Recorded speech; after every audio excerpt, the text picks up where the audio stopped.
Ladies and gentlemen, welcome to In the Zone. We are blessed today, absolutely super pumped with a special guest, Chris Laplaca, the former, and I want to get this right, Senior Vice President for Corporate Communications at ESPN. Welcome, Chris, Yeah, to In the great to Zone. be here, man. Thank you. No, I'm honored to be here, frankly, and you're not so blessed, frankly. Let's just be honest. But I have to say I'm impressed with what you guys are doing. Rich, you Thank just you. started this out of the blue, and you've kept it going, and it's entertaining. So I'm happy to be here. I'll try not to screw it up. So before we get started, I'm going to put on my ESPN hat that was given to me by Chris. I don't know if I can get it over my headset here. Look like a little bit of a hoople, but I'll take it off and just show Yeah. everybody this is my hat. It means a lot to me because it was given to me by Chris when we toured ESPN studios. We also have special guest today, Steve Forni, who's with us with a decade of media, television, radio experience, and we're excited to have Steve with us. So please, everybody, welcome Steve. But we've been trying to get Chris for a while, so I'm excited for this. I spent a little bit of time doing some research and stuff like that. So in front of us, ladies and gentlemen, we have an absolute ESPN legend. This is without question 9 months in July of 1980, 9 months after the inception of ESPN, Chris Laplaca came on the scene, trailers, and to see what it has become now, when I toured the place and listening to Chris's rendition of when they began, that is absolutely nothing short of a miracle. And we are elated to have Chris with us today. But I wanted to just give a little bit of background that I was able to dig out on Chris. And he is the son of Patricia and Nick, and speaks very, very glowingly of his mom. And I have often post on Facebook when they talk about the GOAT, you know, the greatest of all time. I always say your mother is the greatest of all time. Your mom is the absolute greatest person in your life of all time. Chris, you referred to your mom as an inspiration. I want to give you a couple of seconds to give us an idea of what foundation you jumped from as a result of having your parents in your life and having that really great start. That's what a wonderful thing to bring up, Rich, and I'm happy to do that. My mom and dad ran a business together in upstate New York, motel and a restaurant, and they raised four kids while doing that. The restaurant business is hard, motel business hard. You're constantly on the go, and they taught us through sheer example and everyday activity, hard work, family, strong values that sustained me and throughout my whole life, and certainly in my career. And so, yeah, I think about my parents every day. They're both gone, but it's they were amazing people, and I feel blessed to have had them as parents, frankly. So strong values. Let's pivot. Everybody that I've ever met from my great alma mater, St. Bonaventure, and this is one of the reasons that Chris and I have connected, is we do share that very, very special place as an alma mater. And it is truly a great place. And as I've said on this show all the time, to any high school senior who might be deciding, to any high school junior who might be looking for a college, for a transformational special place, pick up the phone and call St. Bonaventure, because you're looking at two guys right here on this screen that absolutely transformed at St. Bonaventure. And everybody that I know has a unique and individual transformational story about St. Bonaventure. Chris, give us your story about St. Bonaventure. How did you become one of the alums at one of the greatest places on earth? Well, I have to tell you, to me, it was a precursor to how I spent my professional career, the intersection of sports and media. When I was in eighth grade, St. Bonaventure went to, I was going to say the Bonnies, but St. Bonaventure went to the Final Four. And I saw them every Saturday afternoon on my television that whole season. And I followed them during the NCAA tournament. And I became a basketball fan because of that team. And I just loved the spirit I saw through the screen every Saturday afternoon. And when I was a junior in high school, I went to my guidance counselor. I said, I think I want to be a journalist. And where journalism schools are within, I don't know, an X many hour radius of where I grew up. And they said, well, St. Bonaventure has a great journalism program. And I said, bingo, I know that place. I had never set foot on the campus. So I applied, I got in, and I accepted before I even went to Olean. just because of what I saw through that screen, and the people you meet there, and the vibe that exists, and the Franciscan values, and the hail fellow well met kind of a vibe. You meet people there that become your friends for life, and mentors that are your mentors for life. And that's what happened to me on that campus. And so I've tried just tried ever since that experience, I try to pay it back. So Rich, you and I never met. You come to Bristol, we were instant friends, right? That's the way it works at 100%. Bonaventure. Listen, I'll just say this. This is not to denigrate any other school, but I had people on my team when I led my group from Power Five schools. And I would tell them stories about St. Bonaventure, and they would say, we don't really have that vibe at our place. And so it's special. No doubt. What I wanted to also briefly talk about is because the real fabric of St. Bonaventure is in the people. And when you look at the Giandoli School, this is something that is the beacon of St. Bonaventure as far as I'm concerned, because the product that it has delivered into the world. Mike Vaccaro, Adrian Wojnarowski, Tom McElroy, Chris Laplaca, Jim Engelhart. I mean, this is an all-star cast of Giandoli School graduates. Talk about what Giandoli did for you, Chris. Well, it did for me what it continues to do and now do in a much broader way.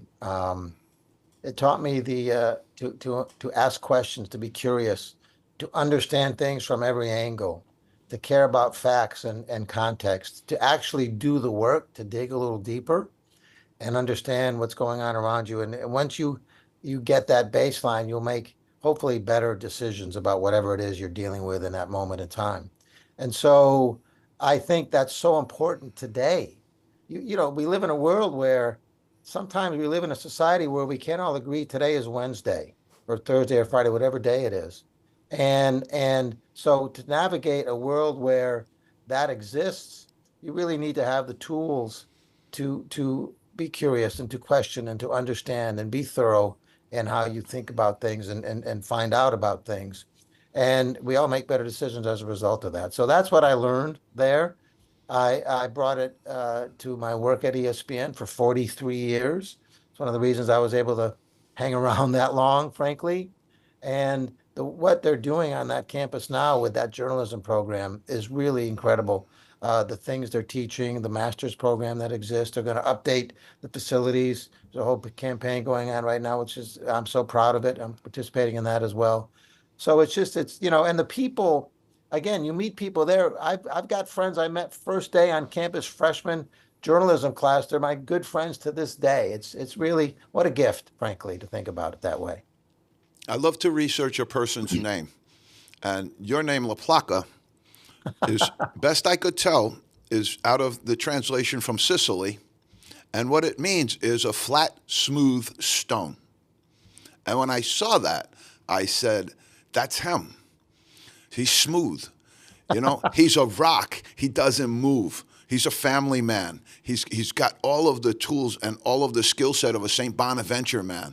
And when I read that you were just benevolent enough to utter the words, you live in an immense state of gratitude, perpetual state of gratitude. Explain that to us and tie that into your level of success at ESPN.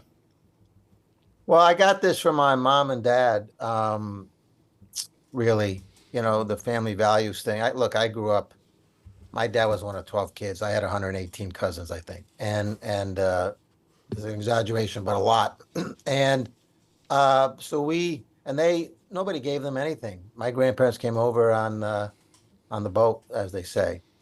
And so I learned, the value of hard work and treating people right. Because if you don't treat customers right, they're not coming back. And I instinctively understood that as a young kid. So it all started with that. But in my professional career, same thing. You run across so many people in the media business at all levels in the organizations, at all stages in their own lives. And I always just felt it was important to connect with them as individuals, regardless of what their job is, and build those kinds of relationships, which is what you do on our campus. And that actually served me very well. Look, I worked under several different leaders, sometimes directly, other times closely. And I was able to continue to my career. Sometimes they bring new people in. They didn't, because they understood that I was there to help them win and do it together. So I was lucky to work with great people at a great place that we built every day for 43 years. That's where the immense gratitude came from. That's just such a cool way to live. You know, it really is just such a cool way to live. And when I looked at the whole profile of Chris Laplaca, I was really, really amazed. He's a two-time Hall of Famer, folks. Two-time Hall of Famer. We've got him in the PR News Hall of Fame, and we've also got him in the PR Week Hall of Fame. SBJ, which is known as the Sports Business Journal, named him as one of the power players in the industry. And some of these accolades are just, I couldn't list all of them. And so what does it mean to you to be involved in, to me, the most seminal sports agency or corporation of our lifetime? ESPN has certainly made the mark, made the excellence, exceeded the expectation of excellence, I think, of all of us. And you were right there the whole time. And I think one man can make a difference. But tell us about your experience at ESPN, and if you would do for me, because you said with your people person skills and all of that, I want you to weave in your story with Gretzky and Jordan. If you could do that for me. Would you do Yeah, that? that was a wild night, man. I'll just start there, I guess. Then I'll go back in time. So we had Gretzky and Jordan on the stage at the ESPYs in Las Vegas, and they had never been together before in quite such a setting. And they agreed after they got off the stage, they would go and do media in the press room and expand the moment, so to speak. And it was important for us at our stage of development at that point. And I'm there with the two of them, just the three of us. We're outside the media room, and there's an interview going on, and this guy's going long. And Wayne, and so I'm asking the two of the most famous athletes in the world to just stand there with me and wait for this other interview to end. And Wayne was getting antsy. And he said, he turned to me and he said, look, they don't really want to hear from me. They're here to see Mike. I said, Wayne, I'm going to go back to my seat. I said, no, just give us a couple seconds. This will almost be done. Another 45 seconds goes by. He says the same thing. He goes, no, really, I think I'm going to go. So then what I did in that moment is I decided to be authentic. I think authenticity is really an important trait to have. You can tell when people are showing up real or not.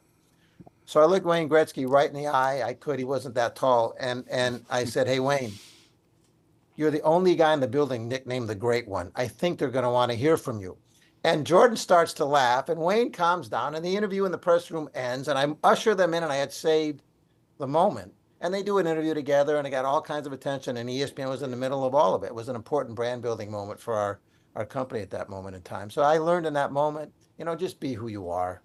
And if you're authentic and a good person, it'll work. But if you go back to the early days of ESPN, there was no guarantee we were going to make it. People said, "Oh, what a big risk you took." Not really. I was 9 months out of college. Everything I owned could fit in one of those little tiny U-Haul trailers you could pull with a Volkswagen, for goodness sake. And so if it didn't work, so what? I wasn't married. I had no kids, no mortgage, nothing, just me. So I took a shot, and it worked. And the culture that we didn't even talk about culture back then, but you guys know this. Culture is really important in an organization.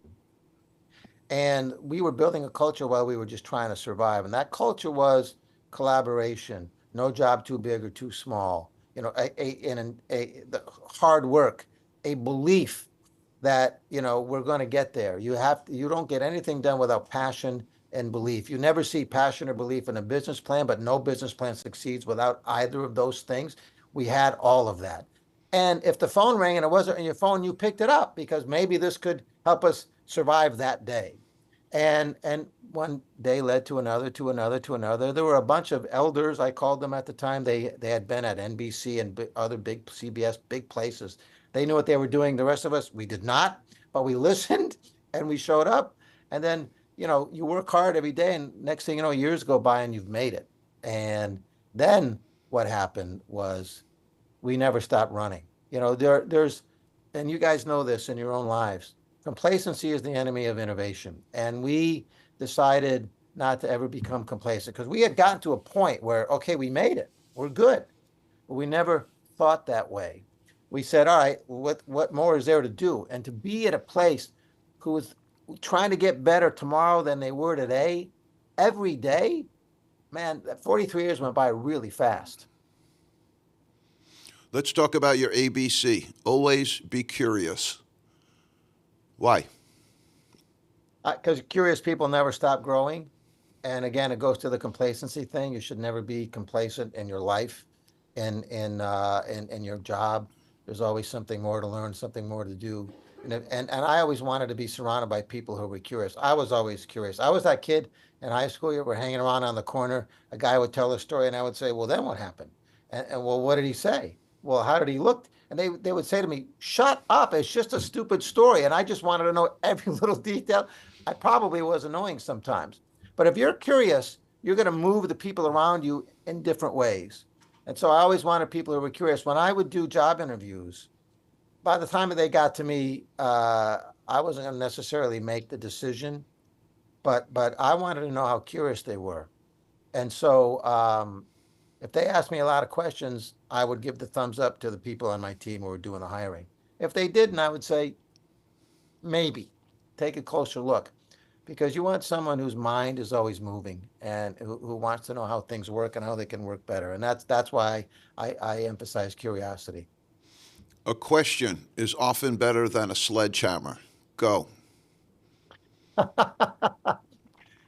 Yeah, man, like it's tied to the curiosity thing. If you ask a very pointed question to someone in a collaborative meeting, in a situation where maybe you're not aligned on the same page, it's very, very powerful, because it makes people think, and it maybe actually reveals things that can be helpful to whatever situation you find yourself in. So I tell young people, whoever might be looking at this, when you go for an interview, worry more about the questions you ask than the answers you give. Listen, I've done hundreds and hundreds of interviews in my life to hire somebody, right?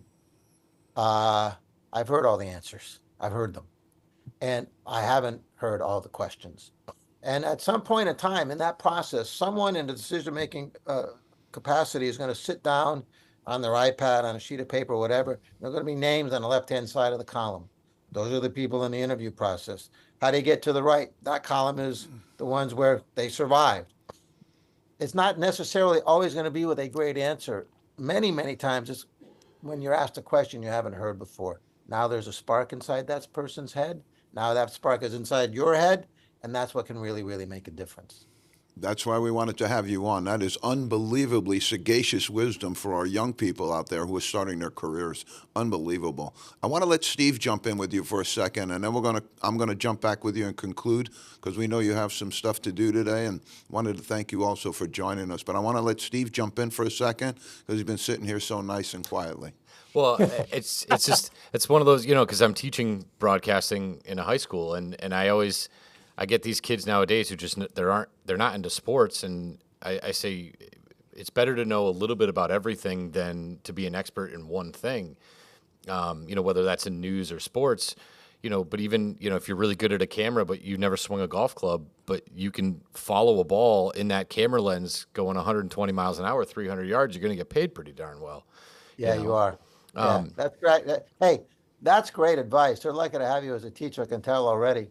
And that you have a high school teaching broadcasting is really fantastic. I love that. Yeah, it's great, and its job is pretty awesome. I'm happy to have it.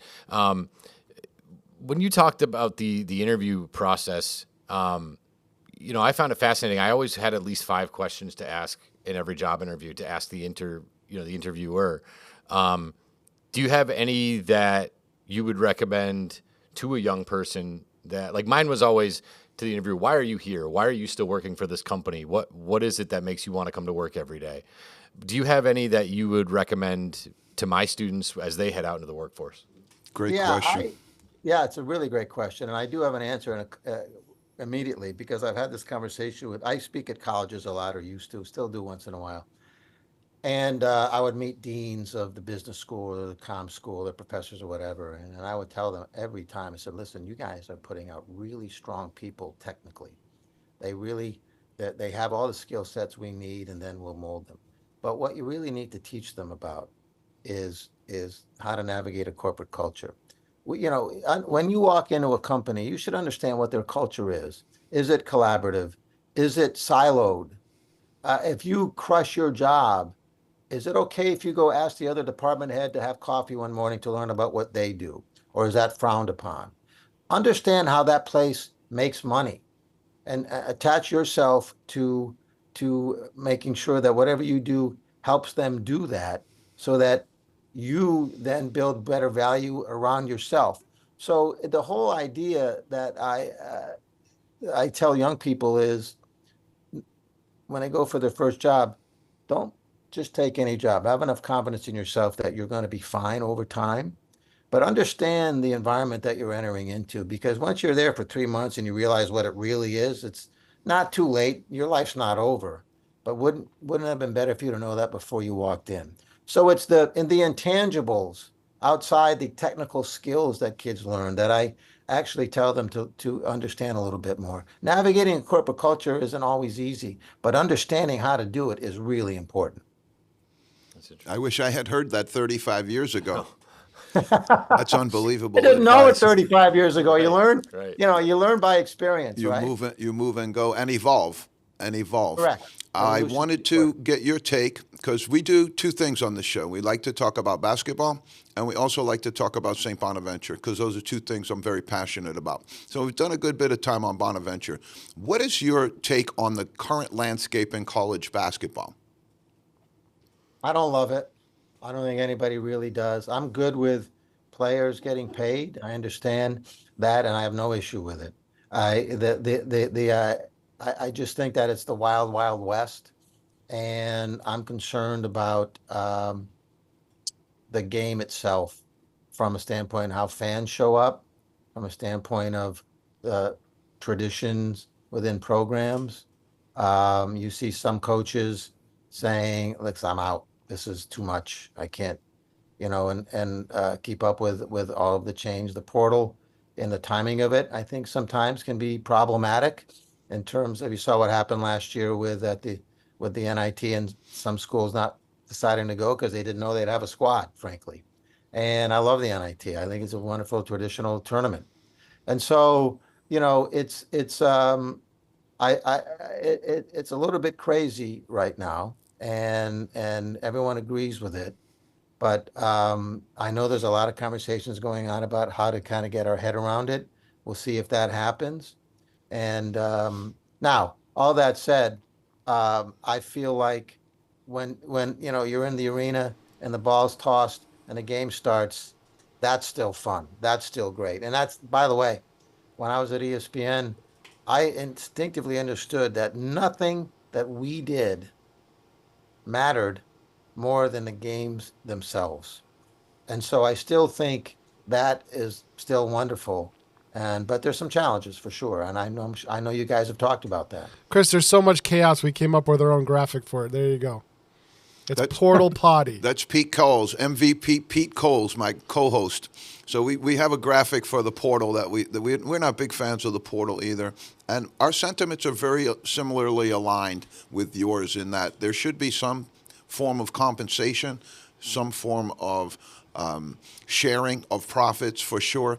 But I think the way that it's going right now, especially with the court form, being the lead here, where their lawsuits are taking the lead more than the NCAA is taking the lead right now. I think that's a bit problematic.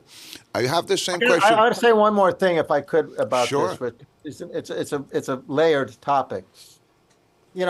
I do believe and I know this is the case at our place and at a lot of other places, that the coaches and administrators still care about the kids. And I say kids, they're early, many times early 20s, young people. Look, at some point the ball is going to stop bouncing, and then what, right? And so, institutions that still care about developing young, and I think a lot of coaches still want to do this, developing young people and having them be strong members of society and successful members of society with great values. When the ball does stop bouncing, there's still a lot of people in the sport who care about that. I know our place does. And so, I used to ask coaches all the time, look, Rich, you coach, you've won 400 games, right? Like you've been in a lot of situations. Sometimes I look at coaches on a sideline and I see the stress they go through, and I wonder why they do it. And I've had the opportunity in my role professionally to ask a lot of coaches why. And here's what they always say to me: because they enjoy the challenge of competition. They enjoy the X's and the O's. When it's them with a ball and their guys or their women in practice, that's heaven for them. And they actually do appreciate trying to mold people to be members of society. So I think those elements still exist. And the coaches you want your kids to go play for are the ones who still care about that. And I think that's still in the game, which I think is fantastic. In New York City, it was really difficult to find honest car mechanics. And two of my friends went out and started an honest car mechanics store and just went absolutely crazy with business that you couldn't get in there because they were honest. And I think that's where St. Bonaventure's play is. We've got a great basketball coach, and we're an integrity-based university, and that's what we do. And we'll never, ever lose sight of that. But the competition where we are right now is obviously getting rough, and it's getting difficult for us to survive. And I think that would have been some of the thought process in all of this is that, yeah, we want to start to help people, but we also don't want to crush other people that have been involved in this for a really, really long time. And that's what's going on right now is the lower level schools are absolutely getting crushed. Okay, we're going to give you one more minute. Tell us about the NBA. What's going on up there at the big game? Well, I don't have any special insight anymore. The league is involved in negotiating new rights. It appears that my former company has already reached a handshake agreement, but based on what you read, I think that makes sense for the league as well as for ESPN. You know, ESPN, I'll put on my former hat, reaches fans in every available medium. We're number one in all of them. And so if leagues want reach, when they think about rights deals, they want to reach as many people as possible. ESPN is one-stop shop to reach them everywhere they are. So that's very, very helpful. I think the league, as just as a fan itself, is in a fabulous spot. You look at all the young stars. Everyone's talking about Anthony Edwards right now around the league. The old guard's still there, but they're on their way out, and there's a whole bunch of people coming behind them. It's fantastic. I'm a huge Knicks fan. The run they're engaged in is amazing. Tom Thibodeau, their coach, his dad, a Bonnie grad. He loves Bonaventure. He tells stories of when he was a kid, listen to in his driveway Bonnie games on the radio. So I'm excited about what they're up to. It's amazing. So I think the league's in a great spot right now, and it's wonderful to see. Coach Thibodeau got his start in our league in the MASCAC, believe it or not. It's yeah. a little bit of a Salem State connection there. And Exactly. So, Chris, thank you so much for joining us today. We know you got some places to be, and I've never seen a person busier in retirement than he was in his previous life. But Chris has found a way to pull that off. But this was really special, and I thank you for joining us in the zone. And we're just going to leave it at that. And with always, go Bonas. There you go. Thanks, you guys. Great to meet you. Thanks, Appreciate Chris. it. Listen, don't blame me when the ratings for your podcast go way down after this. You're going to have to beat my daughter. Last week, she blew it up with us when she was my co-host, so you're going to have to beat her today, and we'll get after it. Don't worry. Hey, Chris, right. Thank you so much for joining us. Be well, you guys. Thank you. Take care. Thank you. Pete, that's as good as it gets. That was awesome. That is as good as it gets, Pete. That is right there on the cutting floor. Absolutely. We in the inside of ESPN all the way up until right in this moment. Tremendous growth of that company, and Chris Laplaca was an absolute superstar, an all-star in that company, and we were just blessed to have him join us today. And the nicest thing that I can say about anybody is he's a great St. Bonaventure man. All right, Steve, we didn't have you here for nothing today. We didn't bring you just in for eye Not just candy. window dressing. Yeah, we brought him in for eye candy, Pete, make the scene look a little bit better. But Steve has great background, great stuff going on, and was actually at Caitlin Clark's first WNBA game. So we're going to throw it over to Steve right now, and we're going to talk a little bit about that special defense that they had crafted for Caitlin Clark the other night, which led her to turn the ball over uncharacteristically 10 times. Yeah, I think like any young star, I think she was nervous for that first game. You had all that media. I mean, first of all, when you walk in, it was lines down Mohegan Sun of people. You get in there, as you're doing warm-ups, there's 6 different media people all doing their stand-up hits underneath the hoop. The vibe, the energy was very WNBA Finals-like. So there was a lot of reason to be nervous. And, stepping into a new league, I think that there was a lot of, when we look at the 10 turnovers, I think there was a lot of passes she was making that work against the University of Missouri, but they don't work in the WNBA, But, yeah, they ran a very interesting defense to where they basically just had one player shadow her the entire game and then let the other 4, they did a little bit of zone, a little bit of man-to-man. Box in one. Yeah. The old box in one, as we used to call it. You used to go triangle in 2 or go box in 1. Yeah. And you wanted to take out one really good player and kind of leave the others to their own devices. And so that's what it sounded like to me. They chased her around pretty good, which is a very, very good strategy, because while you're in the box, you have 4 other players. You have 1 player guarding and then 4 other players in there that can help and be ready to help. Right. So I could see how, as a young player, and I'm a little bit shocked that maybe she didn't see that in college before, that some college coach didn't try and put a box in 1 or a triangle in 2 on Iowa. I mean, or they just didn't have that little level of talent, because for the Sun, it was Dejanay Carrington, who I think is probably one of the best young shutdown defenders in the league. And she's a major athlete. Her father was a safety for the San Diego Chargers. Like, she's just got athleticism through the roof, and it just didn't give her an inch, And the other thing was they had, it's basically her and Aaliyah Boston, who's a big down low, and so between the shadowing of Caitlin Clark, and then I think they also kind of did the same thing down low with Aaliyah Boston, like you were saying, a triangle in 2. I think that was a little bit more the style. You don't have a lot of options. And let's be honest, the Indiana Fever are not the best team in the league. So when you take away their 2 best players, what are you left with? And, the Sun are perennially a top 5 defense in the league as a team. So she wasn't exactly stepping into an easy situation anyway in that game. Talk about the crowd. Talk about the excitement. Talk about the environment. Is Caitlin Clark the future of women's basketball? I think so. I mean, actually, I know so. I hadn't seen anything like that. I mean, I thought it was about 50-50, Sun fans and Caitlin Clark fans. And look, down in Connecticut, it's women's basketball in Connecticut. Like, the Connecticut Sun have never had any attendance problems.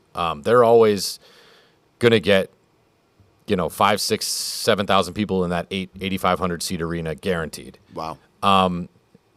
I saw young people, New England natives, draped in Iowa gear, draped in it. And when I introduced Caitlin Clark at the beginning of the game, I've never heard it that loud for a visitor. And I always thought it was funny when I first started, the first 5 or 6 years, there was never a UConn player on the Connecticut Sun, but they were so sprinkled around the league that you could say, well, even if our team stinks, let's go see Brianna Stewart's in town, Tarazi's in town, Sue Bird's in town, Mariah Jefferson's in town. So now they do have a couple of UConn players on the team, which is nice, but I never heard a cheer that loud for a visiting player being introduced ever, and that includes all those. It was interesting to see that the Iowa coach, Caitlin Clark's coach at Iowa, has just retired as well too. So maybe, I guess she figured it's not going to get a whole lot better than that. That's true.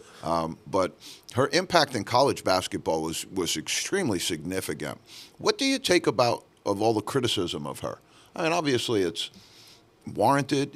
We can be critical of people, but to me, it kind of took on a different light with her. Did you catch any of that? I think it comes along with being at the top and being the best of the best. And I mean, whether it's Taylor Swift or Caitlin Clark or LeBron James or whoever it is, when you get to the top, the haters are they're going to be stronger and be than they are for anyone else. I think that her game I think she has room to grow from her game. She can shoot, she can pass. What else? She's not really a great defender. She doesn't really have a lot of athleticism. She's not going to jump out the gym. She can shoot the ball from the logo, which is great. I think that a lot of what people are calling criticism especially from players in the WNBA, is not really criticism; it's competitiveness. Yeah. They want the best. They want to play you're the best. Let's go, bring it. Right. And so I think that gets misconstrued as bitterness or, I think what it really is competitiveness. When she steps in, the other team wants to beat her more than anybody else because she's at the top. I also took a little bit of it. A lot of the old guard was kind of hitting her, and it's always a little bit of that bitterness that goes when people did play and then they're not playing now. And so I think that, but certainly an amazing young woman and certainly the future of the basketball world. There's other players in there as well that can be that, but seemingly she seems to be pumping that excitement and vibration to a level that hasn't been seen before. And so we're going to just close with another quick question of who other WNBA players are out there that you really like, that you've been enjoyed watching? I'll start in Connecticut. We have a player, Alyssa Thomas. She's a 6'2" forward. I mean this in the nicest way. She's built like a fire hydrant. I mean, she's a linebacker, and she'll run you right over if you're in the way. Doesn't shoot threes at all. Wow. But last year broke the record for most triple-doubles in the league. I think there were like 5 triple-doubles ever in the history of the WNBA, and she had 6 on her own last season. Wow. In the game Tuesday night, she had, I believe her stat line was 13 points, 10 rebounds, 13 assists. So it's not like line. She's, I would take that over 38 points and 2 assists. You know what I mean? So she is a triple-double machine. She's going to get you at least a double. I think she averaged a double-double last season, and has an attitude and a swagger, and she'll get a rebound, look right at the visiting bench, and have something to say as she's going down the court, which I love.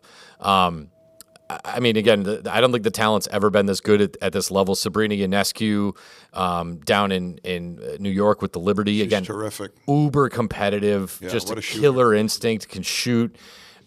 She's out there with Jonquel Jones, who's basically Kevin Durant, a big that can shoot threes, can rebound, can pretty much do anything you ask of her.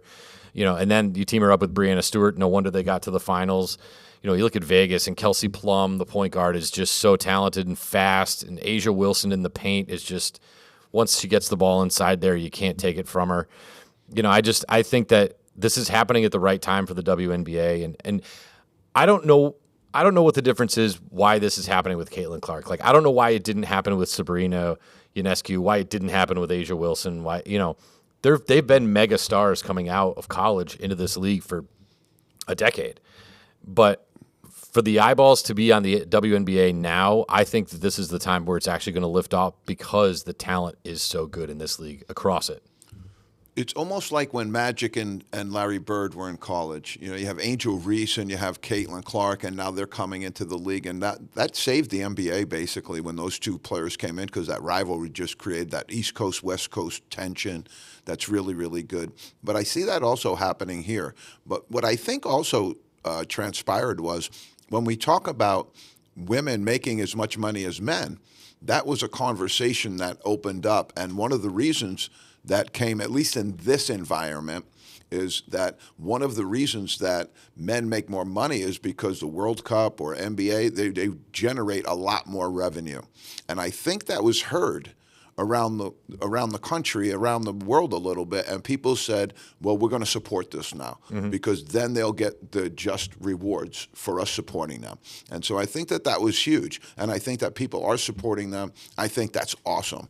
I think that a viable women's league, women's basketball being great in college is unbelievable and healthy for the sport. And right now, if people are starting to look for some distraction from all the madness that's occurring in the NCAA situation right now, women's basketball has a certain level of fundamental expertise to it that people are going to like. And so I think that the NCAA is kind of given a little bit of a notice right now, is, you might want to try and clean some things up there and get some things be reorganized, because the women's game is growing exponentially, and they're doing it the right way, and I couldn't be happier to see it happening. Real quick on that, you talk about being tiring. Like, personally, I'm sort of getting tired of the NBA because it's become so analytical now, and it's like, well, now it's just a 3-point contest. It's either ISO, 3-point, or a dunk. Like, that's kind of, they've eliminated the, I haven't seen the Celtics outside of Al Horford box out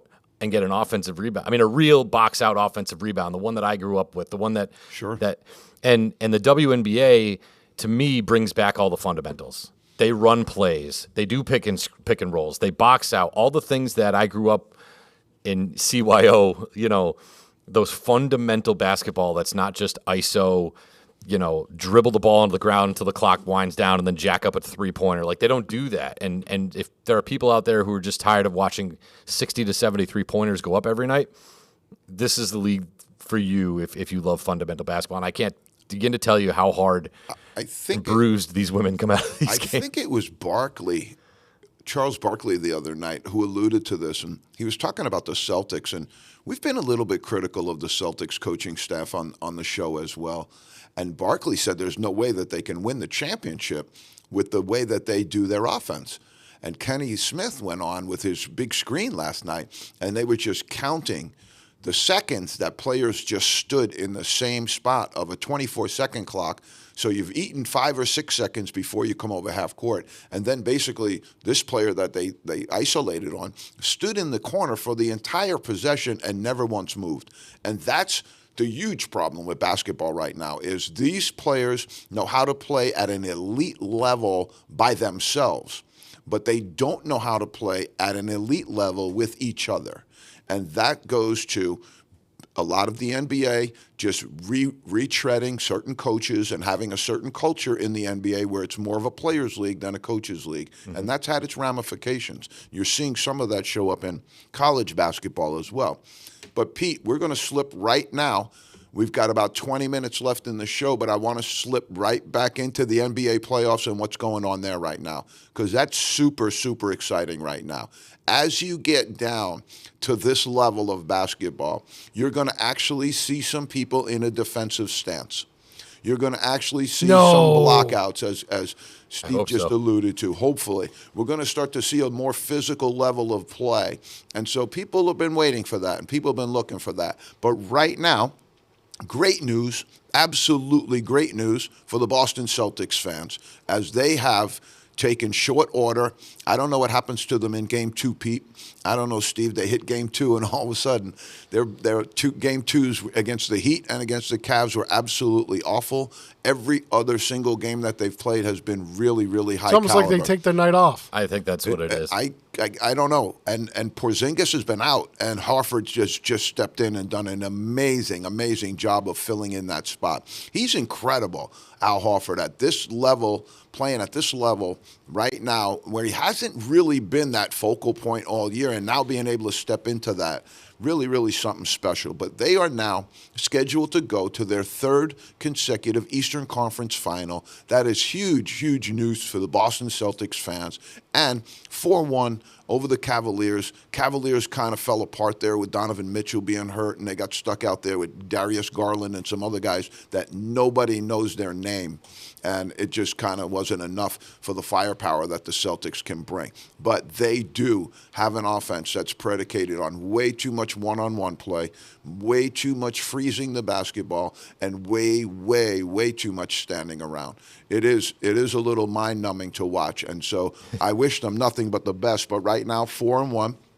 And they're waiting now, and this could be good for the Celtics because they have a team that's been through a lot this year. There's a lot of miles on those bodies right now. So a couple of days where they can go R&R, turn it down a little bit, this is what we love to do also, get in with the trainers. So you go into the ice bath, you do some stretching, yoga, Pilates, do all of that good stuff really late in the season, because that's what you need right now more than you need to run up and down and shoot baskets. What you need to do is care for the body, care for the mind, care for the spirit, so that they're competitive and ready to go in this next series. Now, as I alluded to you last week, the Knicks and the Pacers are a little bit different. That whole series is a little bit different. I was really happy, as Chris was a New York fan, and I'm a New York Knicks fan as well. Happy to see them take Game 5. Jalen Brunson came back. He's been hobbled. OG Anunoby has been injured and hobbled, and so they're doing a really good job on limited space right now. But the Pacers are giving them everything they can handle in this series, and the Boston Celtics love it.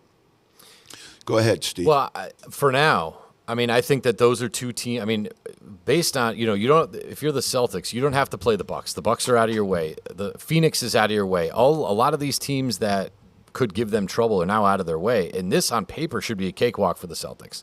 But I think that there is a really soft element to the way that they play and the way that they carry themselves. I still question, Jason Tatum says that wants to be like Kobe. I mean, Kobe was a killer.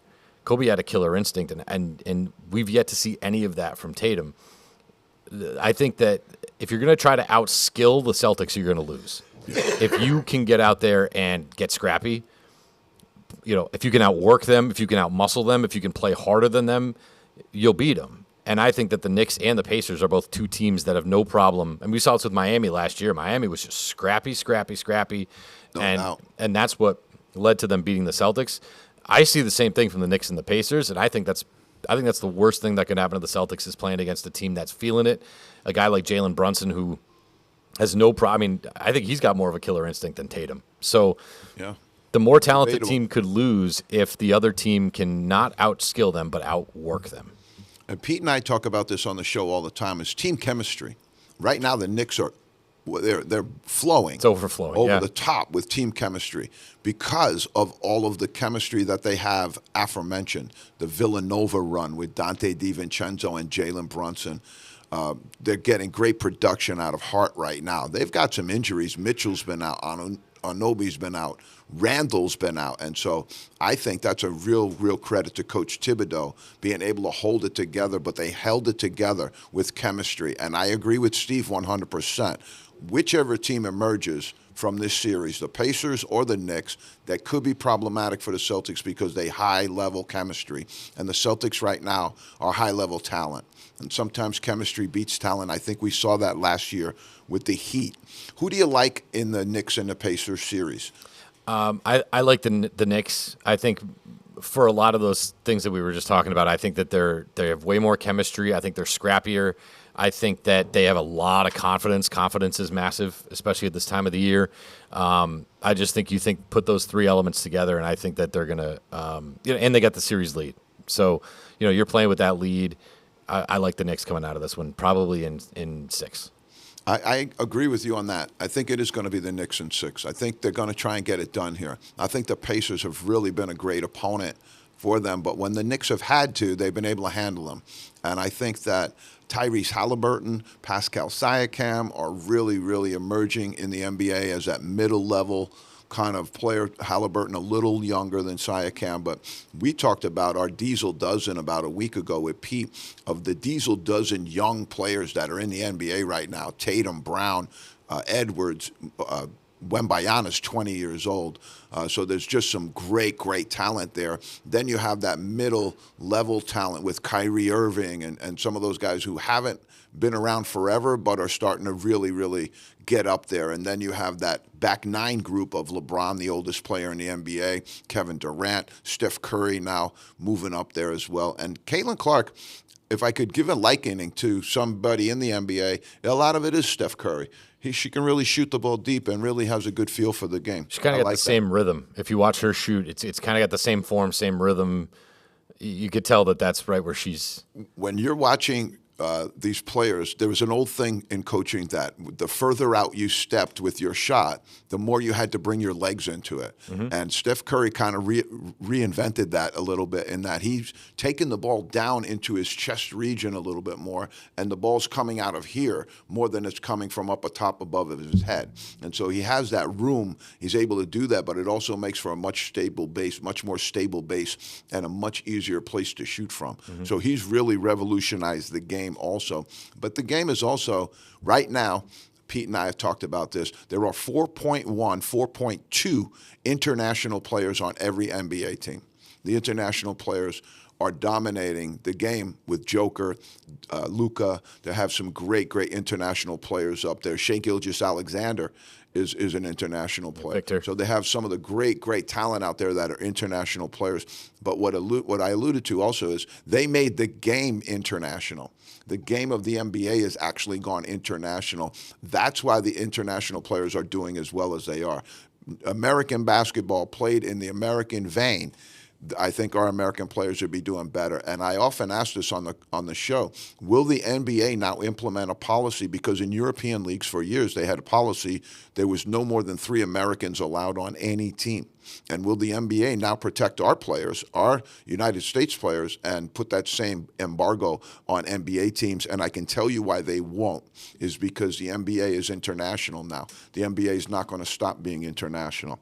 I mean, plus, don't you just want the highest talent you could possibly have? I mean, if you had the opportunity to put if you had a really good European player and you already have 3 European players on the best team in the league, isn't it good for product to just stack that team with I just don't see a benefit of them sort of handcuffing themselves as to roster building when you have They'll the never potential. do it. Yeah. They'll never do it. But they did it in Europe to protect their players, because otherwise you could have 12 Americans on their team that were better than any of their players. And so they limited it. And so I'm saying the same thing as now. The action's changed and the direction's going a different direction, but we won't move to do that because the NBA is making a ton of money internationally. The international teams are making $0 in the United States. That's why they're doing it. That's what ticks me off a little bit about it. Is they're not doing it for value. They're doing it for dollars only. Right. And that's what they're,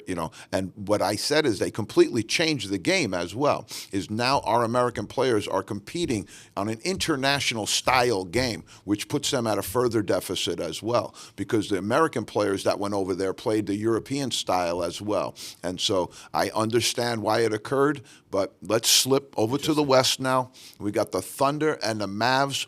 Boy, oh boy, has this been an up-and-down series and a really, really good series. The Mavericks, Luka Doncic put on a show last night, and that's why people, have often given us different, criticisms about some of the stuff we do, but we said we picked Luka to be our MVP. We had Joel Embiid over Joel Embiid last year. We had Joker from the Denver Nuggets, and this year we had Luka as our MVP, and they picked Joker. I think that Luka had an unbelievable year and really, really doing a great job. He's carrying that team right now with Kyrie Irving. They're up 3-2. Give us a little bit of a take on that series, Steve. I mean, I know Kyrie's there, but to me, this seems like a classic. The star player versus the full team. I feel like it's like you said, carrying them. It's like Luka against. I think the Mavs have the better. Oklahoma City has the better team. The Mavs have the better player, and so that's what I think. I think it kind of comes down to is Luka going to continue to carry the team, or can the Mavs? I'm sorry, I keep saying that. Can the Thunder put together a game plan to where their 5 are better than Dallas's 5? But I think that Luka, this is a star-driven league, and I think that Luka will eventually just put the team on his back and carry him to the next round. He's just so good right now with his feel for the game. He's almost a triple-double every single night out, and I love watching him play. And one of the things that's exciting to me also is he had his first child this year at the beginning of the year and had an unbelievable year in celebration of that blessed moment. That's awesome. Now we got the Nuggets and the Wolves. This series has been unbelievable. The T-Wolves really had swagger. They had taken care of the Phoenix Suns. They took care of the Denver Nuggets, and people were looking at that game and saying, I can't believe that the Denver Nuggets looked that bad in the 2-game series that they had with the Minnesota Timberwolves. But like the champions that they are, they have resurrected, jumped off the deck, and won 3 straight games in a row to turn this series completely around. The Nuggets now have the hammer 3-2 over the very, very young, mercurial Timberwolves with great talent, but right now, late in the games, they're not really hitting all their points. What do you got for me on the Nuggets and Wolves, Steve? Experience versus inexperience. And, I mean, you said that Minnesota had swagger. I think they had a little too much swagger. I think they were feeling a little too confident. They feel like they had Denver with their back against the wall, and I think Denver absolutely responded. It's a classic example of the team that's been there before versus a team that hasn't been there before. And I think this run will be good for the young Minnesota Timberwolves players in the long run. Absolutely. But I think that this is one of those points where Denver's going to wake up and say, they've woken up and said, no, we're us and you're you, and we are better than you, and bang, they flipped that switch, and I think I think they're going to probably win that one in 6. And Denver's got depth. And you know what? I bet they listened. I bet they heard everybody saying, "Look at this Minnesota team. Look how much better they are." These, And these guys they all have listened. their social media on, and they're definitely listening to everything. But I also go back a bit ways with Michael Malone is their head coach, and his dad, Brendan, was a New York City Catholic High School League guy and a great, great guy. And Michael reminds me a lot of the dad, his intensity. He's not going to quit. They're not going to go, he's not going to go down without a fight. And that showed right about here. This is Michael Malone's series right here. I would say that he's really, really imposing his will on this team, and he's carrying this team with everything that he has to try and get them back into the Western Conference Finals. All right, so if we look at the Celtics and the Knicks, possibly, I know that's what television's hoping for. I'm hoping for it. I want to go home and watch a series with two of my favorite teams. I grew up in New York City, but I always loved John Havlicek, Dave Cowens, the Boston Celtics, and the great, great basketball traditions that the Celtics have. So I've always been torn that way. And when the Knicks tie it up with the Celtics in this series, I think I'm going to have some mixed emotions about that. But just looking forward a little bit, I don't want to jinx the Pacers, but Knicks and Boston. What do you give me on that one? So I think, as I mentioned, I think that the Knicks are a real problem for the Celtics because not only are they scrappier, they're tougher, they're going to play more physical, which Boston doesn't like. I think, as a Celtics fan, I think Joe Mazzulla might be one of the more overrated coaches in the league. I don't know what he does. It looks like they play a little bit of street ball out there. Again, they just give it to Tatum and say, go ISO. It's all isolation, read and react. And he's terrible with his timeouts. Whereas I think Tom Thibodeau is one of the better coaches in the league, especially when it comes to adjustments. And Agreed. The Celtics could win by 30 in Game 1. In Game 2, the Knicks could look totally different because Tom Thibodeau is going to make adjustments and change the way the game is played, whereas I don't even think Joe Mazzulla is capable of that. So I would tend to lead more towards scrappiness, effort, hard work, and coaching. And I think that the Knicks I would check all those boxes for the Knicks in this one. So I think that the Celtics have talent to the ceiling, but they don't have the intangibles. And I think that if the Knicks can hang on to their intangibles, I think they got a real shot at this one. I have said all along, as things erupted with Imo Udoka, the coach that was the Celtics coach, and then they had to, they were in a little bit of a bind with the timing of everything. They went to Mazzulla, but the NBA really just retreads their coaches anyway. And so I think Coach Mazzulla will have an opportunity to grow here. But unfortunately, you got a great team, maybe the best team in the NBA right now, and those growing pains are going to impact this team a little bit. If we go down to the other side, this is the Celtics' third conference championship in a row, though. So that is quite an accomplishment. Mm-hmm. If we get down to the other side, and it's Mavericks against the Nuggets, what do you like there? I mean, again, it's. I guess it's how far can Luka carry you. I mean, Kyrie is a guy that, he's had a lot of success in his career, but at this point, again, I have a bad taste in my mouth still from his time here in Boston, where he sort of shot his way out of town. Yeah, I think the Nuggets have the skill and the effort and the intangibles and the coaching. I think they're a borderline perfect team on paper. I think they would be able to find a way to shut Luka down, and I think that would be a long series. That could very easily go 7, but I would take Denver in that one. That has a tremendous matchup for me, in that you might see Luka and Joker tied up. That has a tremendous matchup. You'll see Jamal Murray possibly with Kyrie Irving in a great matchup there as well. Two really good guards. And so I'm looking forward to that. The matchups are something I'm really excited about. Yeah. What really in the upper series, when we talked about the Knicks, what's gonna happen is you're gonna have Jaylen Brown and Jason Tatum going up against Hart and DiVincenzo. And on paper, those two guys are much better players than those two that the Knicks will represent. But right now, the Knicks players are playing at an unbelievable level right now, and it's really, really going well for them, despite massive, massive injuries. So I think Thibodeau is something to worry about with them, just like Eric Spoelstra was last year. Agreed. When they had him going up against a rookie coach, and it really showed. It really showed at different times. And I think the times that it shows the most, especially for me, if you rewind all the way till the end of the year last year, you had Marcus Smart, who's not even with the team this year, taking 3 end-of-game jump shots which is in his forte to begin with. And the ball wasn't in the hands of Tatum or Brown at those moments. And that's the really, really critical piece that I look at for coaches is you're at the end of the game. That's where you really get paid the big money to make sure that your two players get open. Yep. Another interesting stat that I part of the wanted to throw Part out. of the reason why Smart's not here anymore. I'm convinced that Tatum and Brown were like, we can't do this anymore. Give me the ball. Yeah, I don't know. It was his fault. I guess somebody's got to be the fall guy. But one of the things that was interesting was that I looked was the Pacers are averaging 30 open looks per game. And the next highest play in the NBA, charting that stat, is 21. So they're getting 9 more open looks. That's why Halliburton and those players are playing great. Pete, I think we're ready to wrap, no?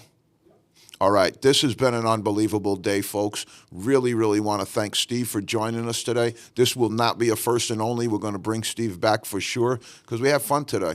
But I also want to thank Chris Laplaca, a true Bonaventure man and a great person for joining us today. Some of the wealth of knowledge that he dispensed today was just absolutely beautiful. Chris, we love you and thank you for joining us. Pete, we're in the zone. We'll be back next week.